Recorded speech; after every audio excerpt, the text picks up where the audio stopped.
Welcome to Advent of Tessellations 2024. My name is Madonna Yoder, and you're joining hundreds of folders around the world on this 25-day journey into the infinite world of repeating patterns folded from a single sheet of paper. You'll discover many different twists in this challenge, building up to advanced patterns with hybrid hexagon twists. On the 7th day of Advent of Tess, we're working on a pattern that I designed called Interstellar. This is a more spaced out version of a pattern I designed back in, I think, 2021 or so, called Open Triangle Stars. So if you imagine everything being spaced closer together and these triangles being tucked under the pleats of the neighboring triangles, it would create a star shape in the middle. And then you'd have those stars repeating 3 times around a closed triangle on the back side. So this is very similar to yesterday's pattern, but instead of putting the next 6 hexagons on the same side as the center one, they're going to be on the back. So I'll be using a 24-fold triangle grid on a hexagon. That's 24 divisions from one side to opposite side with grid lines parallel to the edges of the paper. If you would like to see a crease pattern for today's tutorial, definitely make sure you're signed up for email reminders. And as a bonus, if you're listening to this on YouTube right now, that means you won't have ads at the beginning of the videos anymore. So what we're going to do, starting out, is put in a closed hexagon twist. And I should also mention the way to sign up is in the description below the video, if you haven't already. We're putting in that closed hexagon twist, and so I'm going to have my mountain folds going straight out to the corner of the paper, working on my right hand side. I'm not just putting in the mountain fold, I'm also putting in a valley fold, one spacing above the mountain. Then I'm passing that pleat to my left hand while I find my next pleat. And again, that's mountain coming straight to the corner, valley one spacing above, and fold that flat. Notice how I've got this area super flat. This area in the middle is lifting up, and I can pass that over to my left hand, so I don't even need to pinch below. I can just hold that against the table while I set up the next pleat and the next. And notice here, if I just directly set up the next one, this whole area is concave. So I want to lift up where my next mountain will go before I lock in my 5th pleat, and then I can lock in my 6th. So I'm using the table as if it was extra hands. And then I'm letting my pleats extend further into the middle. So now I just have 2 grid spacings of mountain outside of my central hexagon. And I'm going to give it a sharp twist around. I'm going to dimple the top and keep a finger there, then grab the tower, so grabbing with 3 fingers on alternating sides, and give it a sharp twist. That's a very sharp squeeze, twist, push down. And it'll end up looking a little crumpled, but what we're going to do is go in and lift up the pleats and double check that we have our valley folds actually on the grid lines. And once we've gone around and done that on at least a couple of pleats, you'll notice that the central hexagon is a lot smoother. So all of the folds in this twist are still on grid lines. We didn't add any new creases. And we can double check on the back side that that hole is nice and tight. I'll zoom in on that real quick. So that's what we're looking for in our closed hexagon twist. Getting there is a combination of gridding precisely and keeping your folds on the grid lines. So one thing I like to do once I have my pleats is to iron them out, or once I have the central twist rather. And then I'm ready to fold the next twists. So the next one out is an open triangle twist. It's at tube pleat spacing. As I mentioned earlier, you can vary the spacing in this pattern and it still works, which means that I'm going to be having my valley one space further out than the existing folded mountain, and my mountain fold one space further than that. Since this is an open triangle twist, I'm going to be outlining a target grid triangle. This is the grid triangle further out, right at the intersection with the existing mountain from this mountain fold. And the third grid direction is going to be on this crease, headed out that way. So it's not going to come back and interrupt what we already drew. So I can set up the new pleat, and I'm taking my cues from this area, but folding it mostly on the outside for now, so that I can open up the existing pleat using my fingers from behind to find precisely that grid line that I put the arrow on. And I'm erasing the previously existing pleat that was going out that way, completely erasing that, laying this down, putting my valley for the third pleat direction further from the central triangle than the mountain is. And so once I have all three of these pleats in place, I'm going to be running my fingers in, or if I already know where to place my fingers, I'm going to be placing my fingers right outside of where the valley folds in each of these directions is hitting the next direction of mountain, and press to start the squash, and then smooth it out from the top with my fingers and then the bone folder. So in the last tutorial, we went around counterclockwise because our next twists were on that same side of the paper. But this time we're going to go around clockwise to set up the overlaps in a way that's going to be easier to open on the opposite side of the paper. This is something that I'm telling you from experience. It's not necessarily something that you would know right away from looking at a crease pattern. So next, I'm going to add my new open triangle twist on the pleat that's at the bottom of the tube.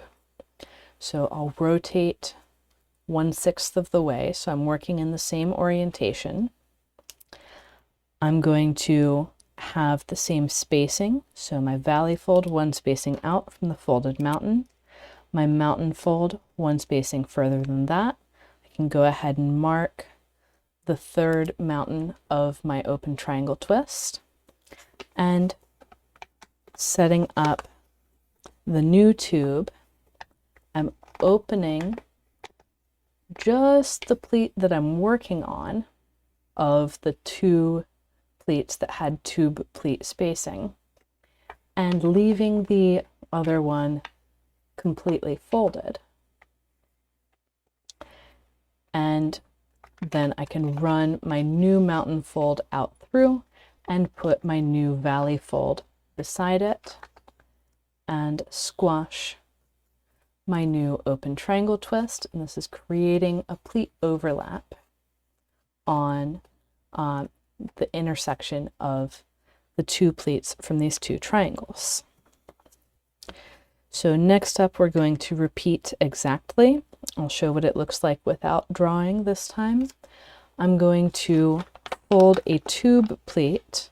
So I'm visually finding, okay, one spacing out is the valley, a spacing further is the mountain. I'm going to fold that down, and I'm opening just the pleat that's coming directly from the hexagon, leaving the pleat from the triangle folded until I have one grid triangle outlined, and then I will put in my third pleat for this triangle twist and squash. So once again, let's give it a turn. We're going to be adding the new triangle on the pleat that's at the bottom of the tube. If you've skipped ahead and you don't have your triangles on consecutive pleats from the hexagon, that's not a huge problem. It's going to look slightly different on the other side if you haven't reordered your pleat overlaps by the time you get all 6 of them, but it's not a big deal. Like, it's still going to work. And so I'm adding the new triangle on this pleat, which means that I'm finding the tube with the next pleat, opening the existing pleat that was headed out to the corner while leaving the pleat from the triangle intact, creating a pleat overlap with my third direction of pleat around the single grid triangle, and squashing the new open triangle twist.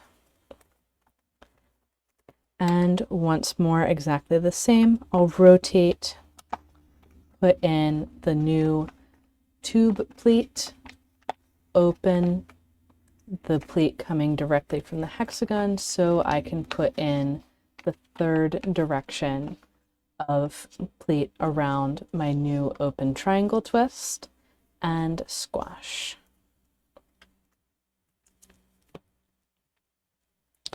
On this 6th one, there's a new move that I want to introduce in this context that we will be using later on a lot, but this is a particularly good context to learn it in because there's a lot of space available to do it.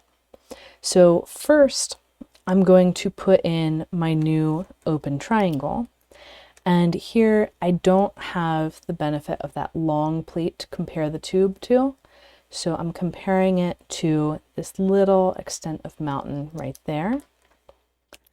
I'm going to have my mountain one spacing further, that third direction outlining the grid triangle in mountains.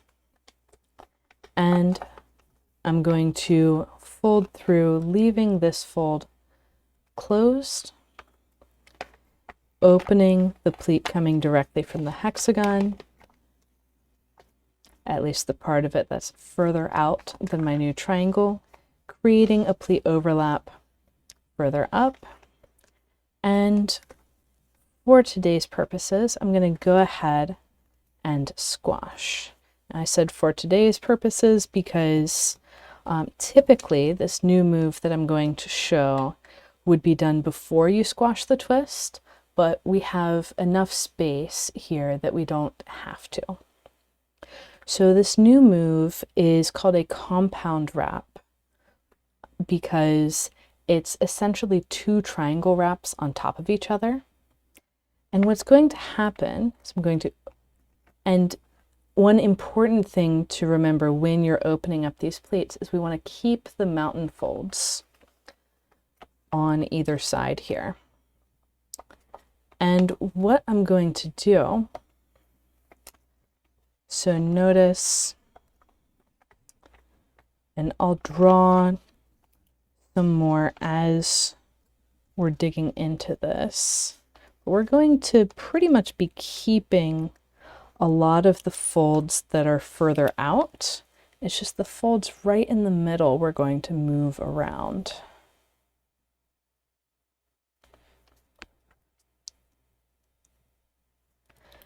Okay, so as I'm opening this up, what I want is to bring that point up towards me. I'm going to go ahead and draw on. Notice this mountain fold that was folded is now 1 grid spacing lower. I mean, it was always there, but we see it 1 grid spacing lower. Whereas when it was in the folded state, it looked like it was on the same line. But we crossed a fold that was not in a perpendicular direction. So I'm bringing this point forward and I'm bringing this point backwards.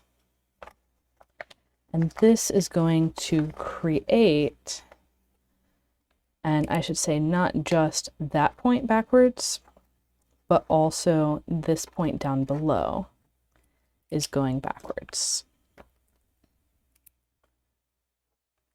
And so we end up having these two three-way intersections, and with these guys, I know I'm drawing not precisely on the grid line into there. What's going on here is that we have a three-way intersection of mountains and a second three-way intersection of mountains. And we also have two three-way intersections of valleys down below. And these are allowing us to lay the paper back flat with kind of more freedom. So it's easier to get this all to open than it was when it was folded like this. So like this, if I wanted to get it all to open, I need to pop some stuff out. With this one, it's pretty smooth to open all those layers. So that is a compound wrap. I might also say compound triangle wrap, but it's a wrap that we use when pleats are coming together at a 60-degree angle. So the triangle wrap that you're already familiar with and we'll see later on is one we use when pleats are coming together at 120 degrees. So if this pleat was on this grid line, that would be coming together at 120 degrees, and you would use one three-way intersection to get around it. But for this one, we need to use two of those three-way intersections to get that in place. And again, just like if you did your triangles in a different order, you'll have slightly different things outside. This is a non-essential move right now, but it will become essential in later videos in the series. So I'm going to grab that compound wrap and flip over. One other thing about the compound wrap is it looks extremely similar on the other side of the paper. And instead of working directly on the compound wrap, I'm going to move clockwise. So that's the compound wrap. I'm going to move to one of my pleat overlaps. Another thing that the compound wrap is good for, and that we'll use it for later on, is tucking basically a layer of paper back a grid spacing. So if I look at this overlap, I see the thick part is right in here, one spacing out from this tube.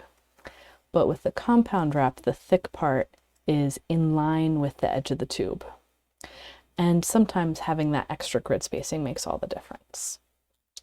So on this pleat overlap, clockwise around from the compound wrap, I'm going to open my pleat overlap. So that was open first one pleat and then the next. I'm lifting from the back in there. And I'm looking for where my two mountain folds are intersecting, where they're running into each other. And that's going to be the center of my new closed hexagon twist. From there, I can put in the remaining pleats of my hexagon. This is going to be a right-handed hexagon, just like my central hexagon was. So I don't need to have any doubt about which way these pleats are going to lay down, which means that I can go ahead and put in both the mountain and the valley of my new pleats on each of the pleats working around. Now this is getting pretty close to the edge, so right at the edge I'm able to get like 1 grid spacing worth of that valley, and I'm not really getting any of this valley yet. Instead, putting it as flat as I can, given that it's standing 2 grid spacings above the base of the pattern, I can bop it, grab it, give it a sharp twist and a bit of a squeeze, and then do some surgery, put in that valley fold that I said wasn't able to be put in earlier. And yours may find new and interesting ways to crumple. It's always a bit of an experiment. So with that closed hexagon twist in place, I'm going to move on to the next one. And here I have a new pleat that wasn't present before coming in. So I'm going to be paying attention to that, opening up, and I could even leave this closed temporarily, but I'm going to be opening it up in a moment anyways. Opening up to find where the center of my new hexagon needs to be based on the intersections of these mountain folds. And if you're really paying attention to the mountain folds, they're not just mountains, they're also valleys. They're laying down in a particular direction. So then I know when I'm looking at this next mountain going up, that it's going to have a parallel valley on the next grid line over. So here's my new mountain fold. There's my new valley fold. And what I'm going to do is open this pleat from my first hexagon on this side and pop down on my new valley fold. So this is the triangle wrap that we're putting in between these 2 hexagons. I'm popping down on the valley until it reaches the valley below, and then those 3 are going to form a 3-way intersection of valleys. There's going to be a 3-way intersection of mountains, 1 grid spacing away, and that's going to tuck under the pleat from the previous hexagon. We can smooth this out a little and carry on with putting in our remaining pleats.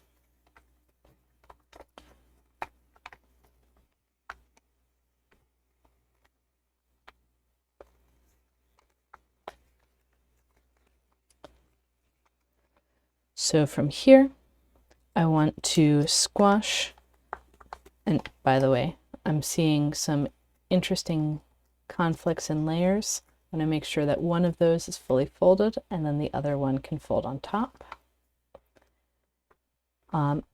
I've got my hexagon tower. I'm going to bop it, grab it, and I might decide to grab it maybe a little bit differently than I did before.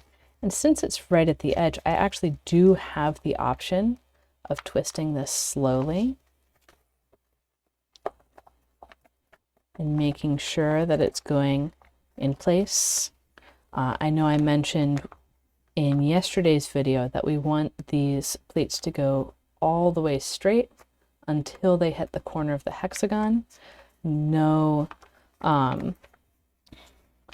back twisting, although that is kind of a stylistic choice, but twisting all the way is going to help your hexagon stay together better, and by extension help anything you fold after to stay together better.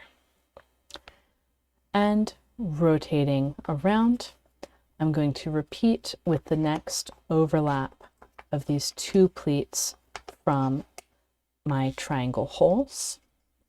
Our mountain folds are coming in here. I'm going to have a new mountain fold going up, hitting the pleat from the existing hexagon. My valley fold is going to be to the left of this mountain because it's matching the valley folds of the existing pleats.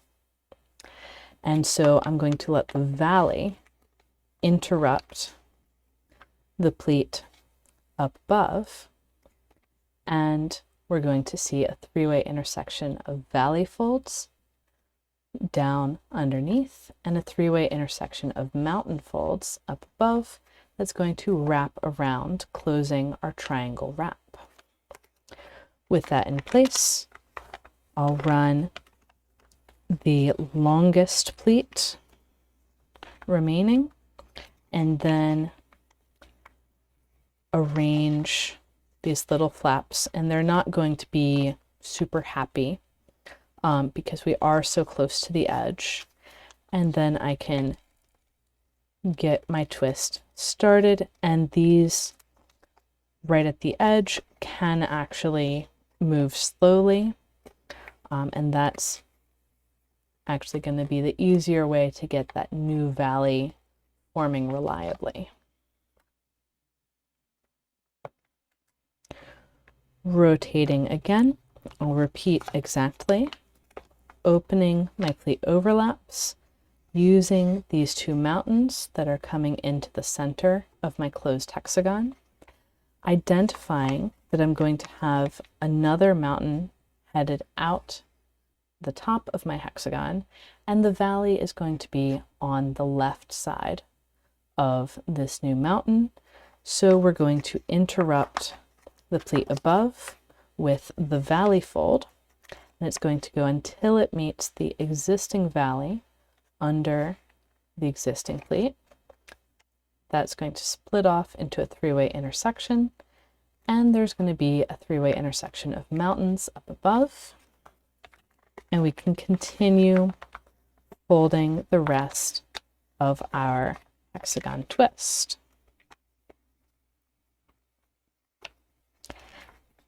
And if I was folding this with more repeats on a bigger grid, I would be setting up that tower, bopping the center, grabbing it and giving it a sharp twist.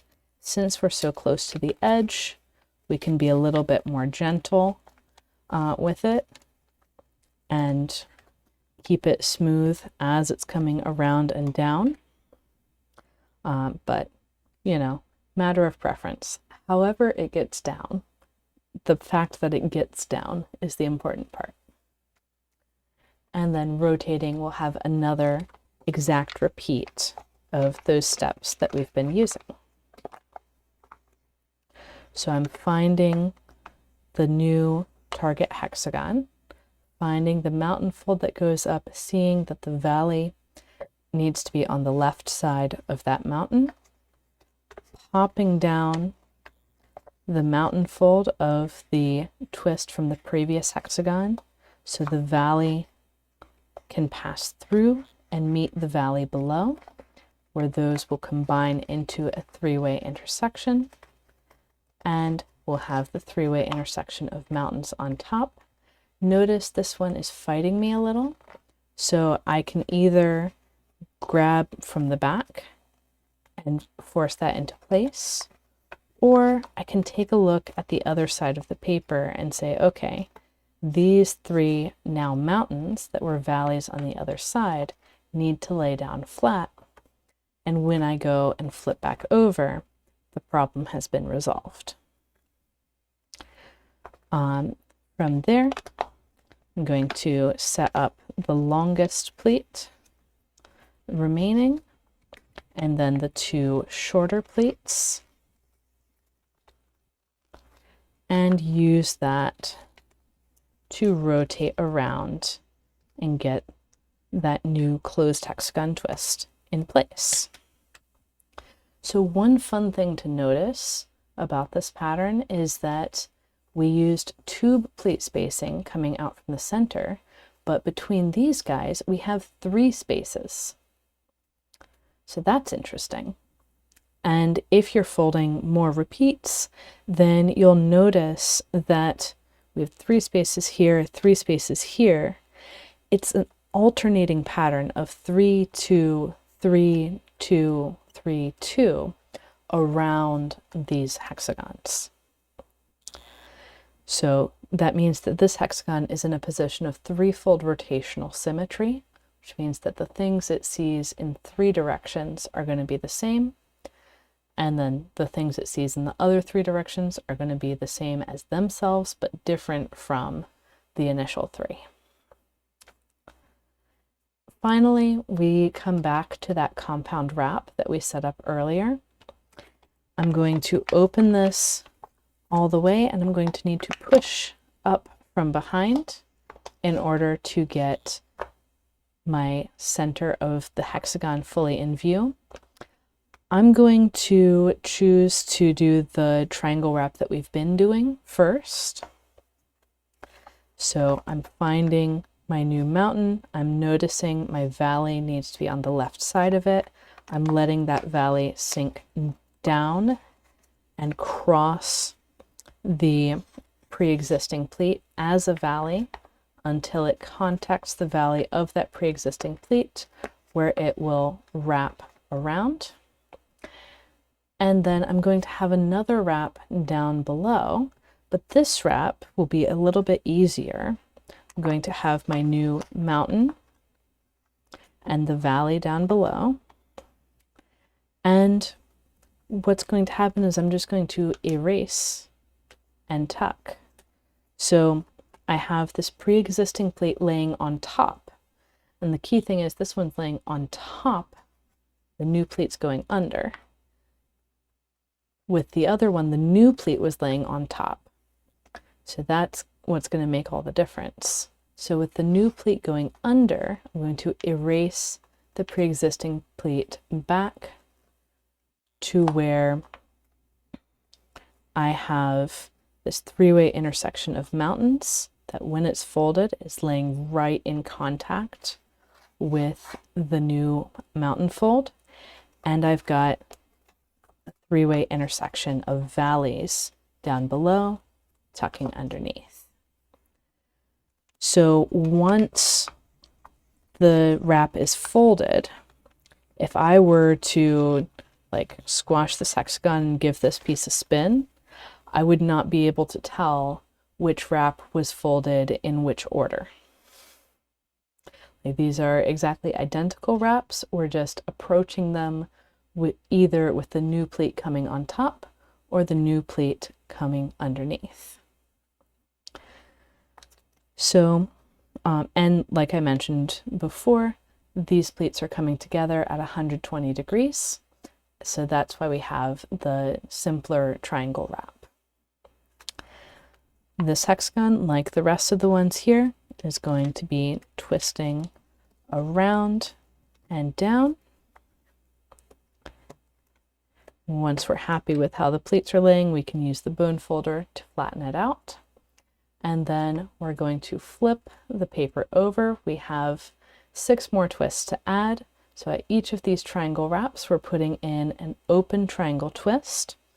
We're going to be moving this mountain fold 1 spacing away from the intersection.